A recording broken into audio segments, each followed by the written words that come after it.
Everybody on BookTube right now seems to be talking about whether the book community, and particularly the online book community, has an overconsumption problem. And when Kelly from Books I'm Not Reading tagged me in a challenge to tell you about 10 books I have owned for more than a year and never read, it seemed like the perfect opportunity to weigh in on this debate. But I want to start by clarifying what I think the debate properly is and isn't. As I understand it, the question is whether we should be concerned about the proliferation of online content showing people buying way more books than they are realistically going to read given their actual reading habits. I've seen videos responding to things like, is reading 100 books in a year overconsumption, or is having a long TBR, as in the list on your phone, overconsumption? And I think those are kind of straw man arguments. I think what people are talking about is the purchase of physical books. I see this debate playing out in sort of two steps. The first is, should we be worried about people's overconsumption and the performance of overconsumption in online content at all, or should we just be leaving people alone? And the second is, if we are concerned about overconsumption, is there something about the consumption of books that makes it less concerning than overconsumption in other product areas? Now, I'm not going to go in depth into the first issue because I think there are already so many videos and articles online discussing the environmental and financial impacts that overconsumption can have, talking about the way that your brain can get addicted to the dopamine hit, the way that constantly seeing overconsumption online can impact people's attitudes about what is normal in their own life and their self-esteem. And on the other hand, there are a lot of videos and articles essentially saying, just let people live their lives. You know, we don't need a bunch of busybodies on the internet telling people what's good and bad in terms of their own consumption in their own life.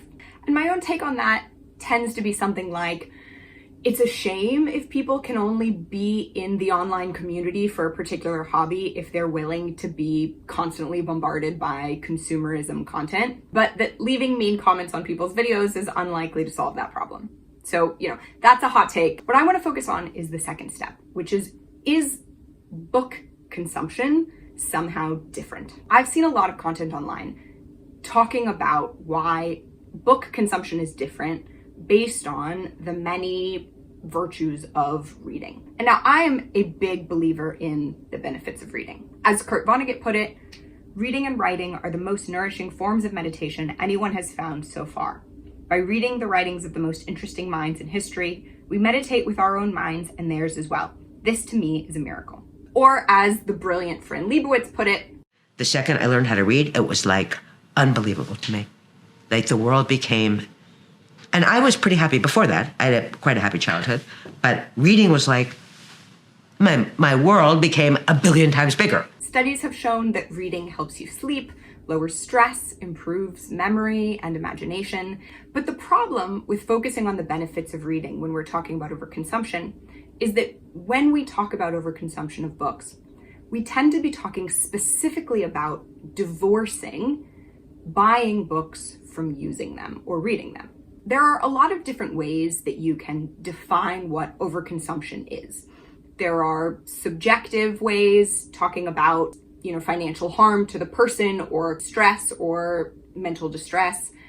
You can talk about it in terms of the relationship between the amount being consumed and the amount of resources that the planet can support. But when I hear the conversation about online culture driving overconsumption in a wide range of areas, books, but also clothing, makeup, home decor, what have you, I think it tends to boil down to a definition of overconsumption that is really concerned with the gap between what you're buying and what you're using. And that is a pretty classic definition of overconsumption. So for example, in Thorstein Veblen's seminal work, Theory of the Leisure Class, he describes the idea of conspicuous consumption, which is a kind of performative consumption, as being a consumer habit of buying goods that are either much more expensive or in much greater quantities than they're actually needed to be used. And I think that matches fairly well to the understanding most people have when they're talking about overconsumption culture online.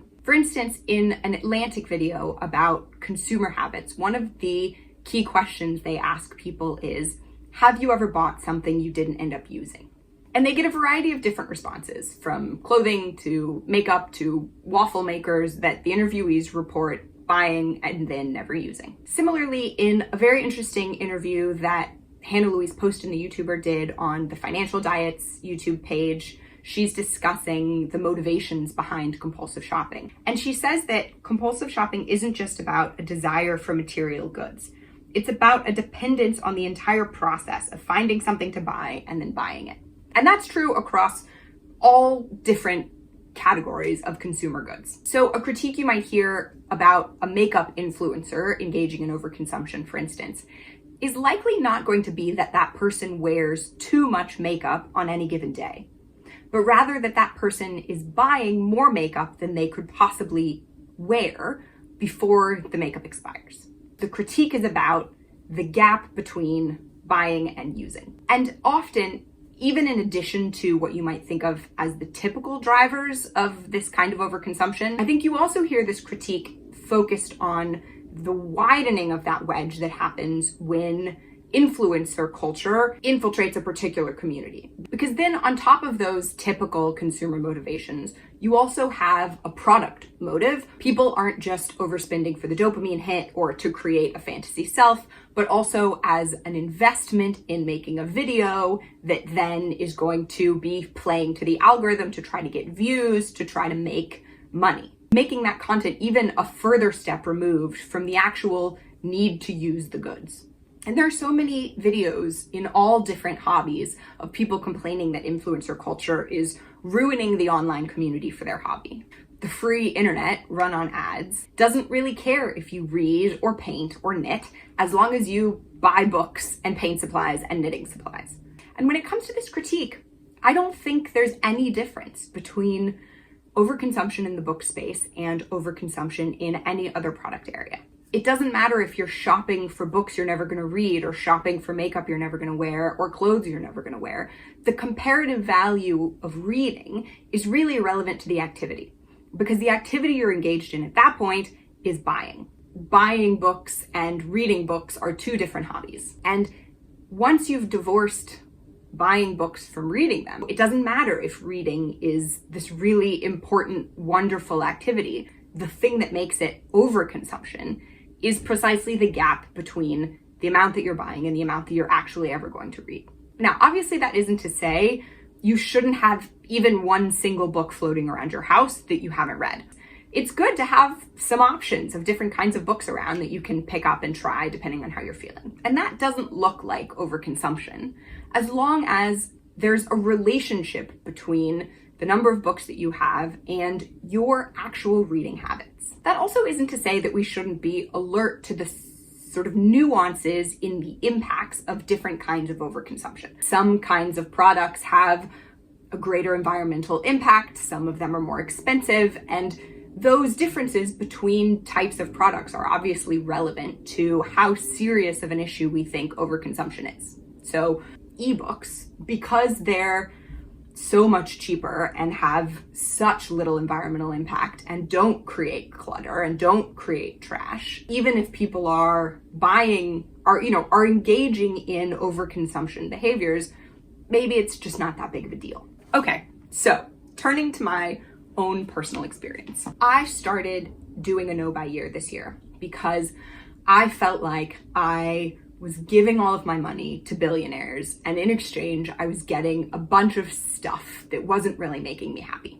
And a lot of the reasons that I was buying all that stuff didn't really have anything to do with actually wanting the stuff or actually thinking the stuff would make me happy. I'm doing a no buy year that is very similar to the no buy year that Hannah Louise Poston did, and I will link below the video in which she lays out the rules that she had for her no buy year. And I will also say my no buy year has turned into a low buy year. I have not been 100% successful in not buying anything. There just have been a couple of things that I ended up deciding it was worth it to me to buy. But importantly for this conversation, my no buy year only covers clothing, makeup, home decor, categories where I tend to get tempted to fall down the consumption rabbit hole. And it doesn't include items like books and candles, which for me personally, I tend to buy and then use without really creating much backlog. And so when I was looking for the books for this challenge that Kelly tagged me in. I was supposed to find 10 books that I've had for more than a year and never read, but I actually was only able to find 8. That said, it turns out that a lot of the same motivations that drive me to buy clothes that I don't really end up wearing were the same motivations that drove me to buy these books that I haven't ended up reading. And I would split those motivations into 3 basic categories. The first category is books that I bought because I was bored and I wanted to buy a book. So the first book in this category is A Column of Fire by Ken Follett. This is the 3rd book in the Pillars of the Earth series. And I have read Pillars of the Earth and I have read World Without End.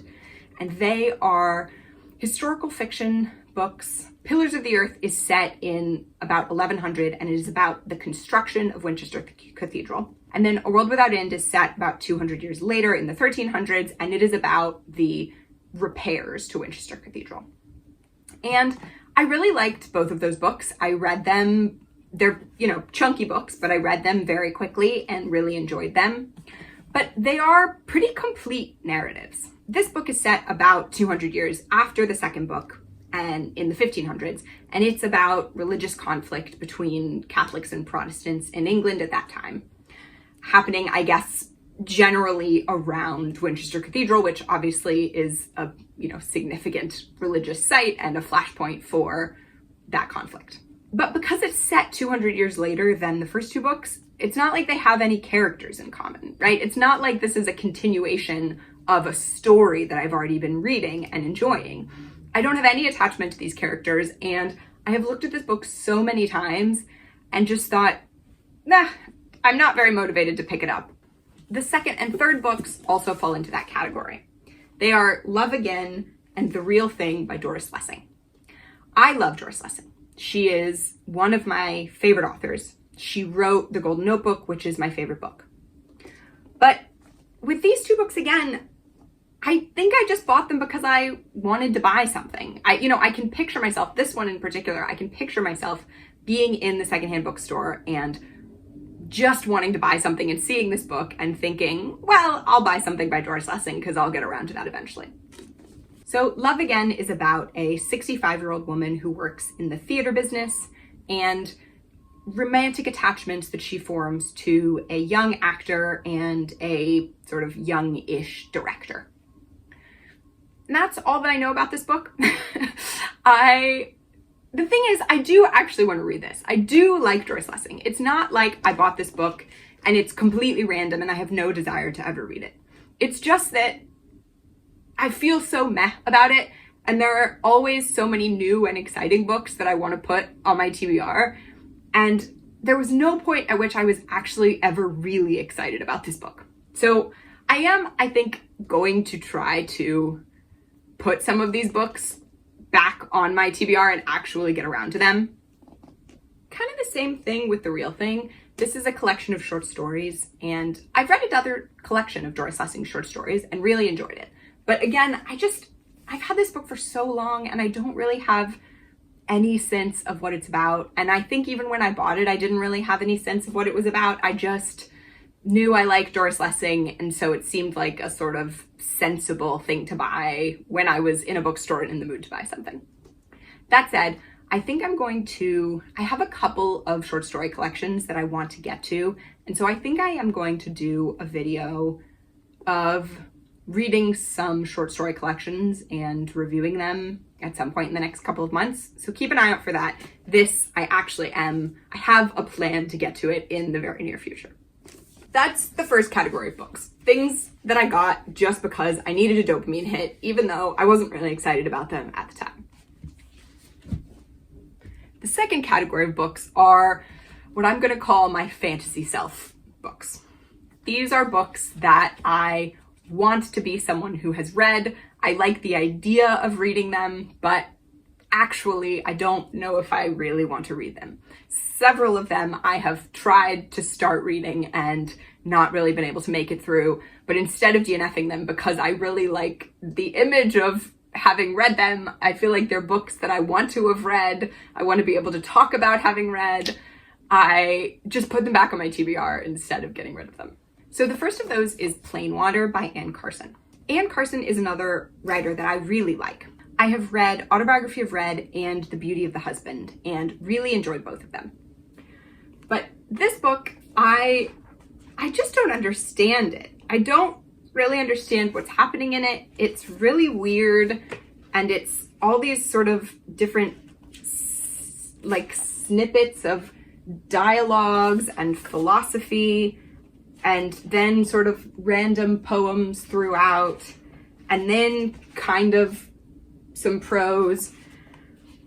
And man, would I love to like read this book and get it, but I just don't get it. This is really a fantasy self book for me. And so are the next two, The Volcano Lover by Susan Sontag and The Mandarins by Simone de Beauvoir.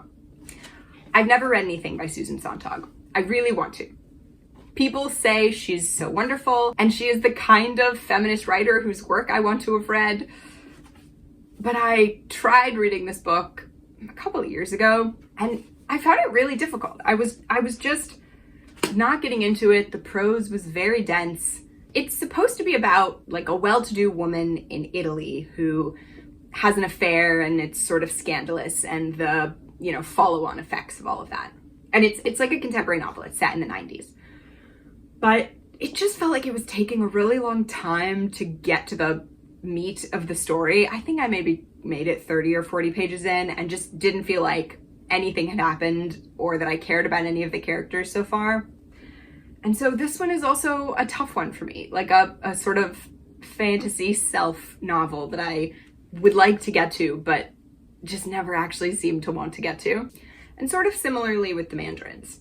The Mandarins, I think, is the most sort of autobiographical of de Beauvoir's work, although obviously it is fiction. It talks about sort of the love lives and intellectual lives of characters who are sort of stand-ins for her own marriage and her own social circle of academics in Paris during the Second World War. Now, I've read two other of Simone de Beauvoir's works. I've read Woman Destroyed, which is short stories, and A Very Easy Death, which is a novella.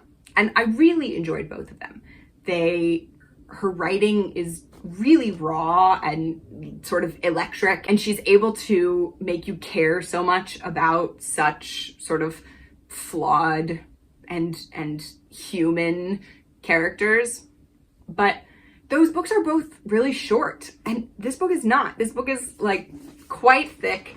The words are really small, and I'm intimidated. And so I also, you know, although I would like to have read more of her oeuvre, I just haven't really wanted to pick this one up. And then the last one, The Custom of the Country by Edith Wharton.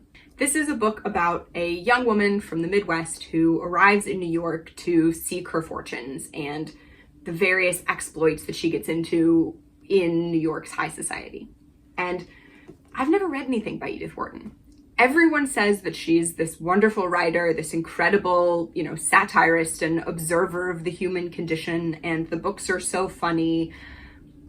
But again, this is one where when I start actually reading the first chapter or the first couple chapters, it just doesn't grab me.